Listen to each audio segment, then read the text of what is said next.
जय साईराम. जय साई. ஷிரடி பரிக்கிரமா மார்க் அதில் இப்போ திருவண்ணாமலை கிரிவலம் மாதிரி ஷிரடி கிரிவலம் பேர் இருக்கு. சச்சரித்திரத்தில் முதல் அத்தியாயத்தில் பாபா வந்து கோதுமாவை அரைச்சி பண்ணிட்டு இருப்பார். அப்போ 4 ஸ்திரீகள் லேடிஸ் வந்து அந்த கோதுமாவை அரைக்கிற வேலை பாபா கிட்ட இருந்து வாங்கி அவங்க பண்ணி முடிப்பாங்க. முடித்த பிறகு அவங்க 4 பேர் அது 4 பங்காக்கி கொண்டு போகலாம். பாபாவுக்கு தான் ஒன்று யாரும் கிடையாது, வீடு கிடையாது, மனைவி குழந்தைகள் யாரும் கிடையாது.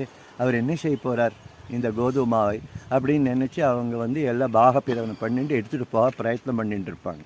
அப்போது பாபா சொல்வார், ஏம்மா நீங்கள் இந்த மாதிரி பண்ணுறீங்க, நான் ஏதாவது உங்ககிட்ட வாங்கினேன்னா கோதுமை, சரி ஒரு காரியம் செய்யுங்க, எடுத்து போயிட்டு நம்ம ஷிரடிக்கு வெளியில் அவுட்டரில் இருக்கிற ரோட்டில் போயிட்டு நீங்கள் இதை ஸ்ப்ரே பண்ணிவிட்டு வா.